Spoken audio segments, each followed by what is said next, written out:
No, thank you very much, House Chairperson. We take note, President, that you have admitted to your first failure on the commitments that you made during the State of Nation address.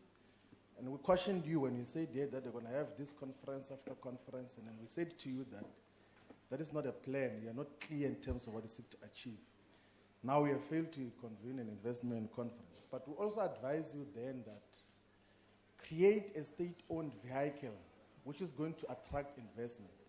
You have appointed invoice now outside of that vehicle for investment.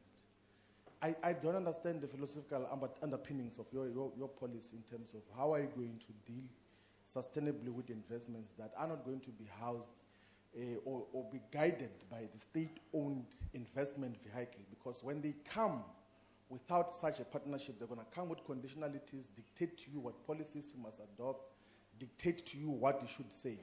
But practically what we have done is the EFF now. We have gazetted. Honourable Member, will you ask a question? Yeah, your time is expiring.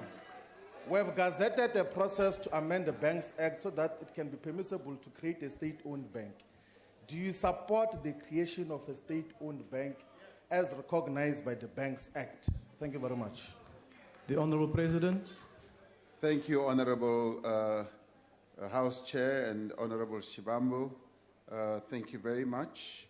Let me immediately say that the investment envoys are not going to work outside the parameters of what we've got in the government or the state. In fact, they are going to work hand in glove with our various government departments, our various ministers, and they are together going to be campaigning for investments to come through to our country.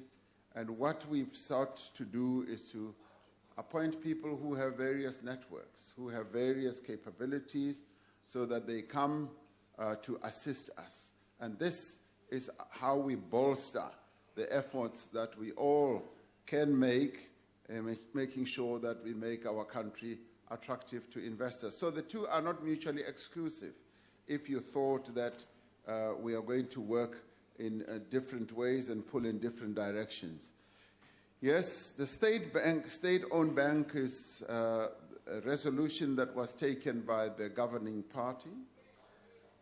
So if you ever wanted the originator of this concept, I think you can do well to work with the governing party, because it is precisely the governing party that has, over time, insisted that there should be a state-owned bank. And indeed, it may well result in the amendment to the Banks Act, and those are the mechanics that need to be looked at and to be pursued. So, yes, I support a state-owned bank, if that's what you wanted to know.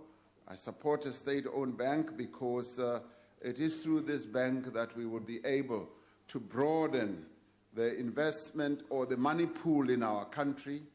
And in fact, Honourable Shivambu, what we should really be looking at is to create more banks in our economy. There needs to be more and more banks that should make money available to the citizens of our country. I have often said that, with so much money that one finds in our economy through our stokvels, if you're going to listen, Honourable Shivambu, in our stokvels, in our rural areas, there is a need for something that will amount to a stokvel bank. There is a need in our economy for an agri-bank that will be focused on financing your small, emerging, medium farmers. There is a need. There is also a need. There's so much money, and I'm sure you and I belong to a funeral benefit club or something. I do. This was started by my grandfathers many years ago, and I contribute money every month to a funeral facility, and many of us as black people do that. There is also a need for a bank that will be focused on things like that. We need township banks. There's no reason why in the townships we do not have banks. So we need to move away from the monopoly of just 4 banks in our country and create more banks. More banks so that there should be more access to funding. If you go to a number of countries, Honorable Shivambu, which I'm sure you have, you will find that in a number of countries there are a plethora of banks. The reason for that is to make finance accessible to a number of stakeholders. I know, for instance, there is a women's bank which has been giving funding in small measures, particularly to women in Mpumalanga. And they have been doing so for a number of years, and they've performed extremely well. Now, I would have wanted to see this bank spreading its wings and offering small and medium loans to women throughout the length and the breadth of our country. So banking is a sector that one needs to be properly transformed. It is well regulated in our country, and we should be grateful for that. We need more banks to make funding more and more available to our people. So thank you very much for your question. You are on the right track with regard to your support for a state-owned bank. Thank you very much.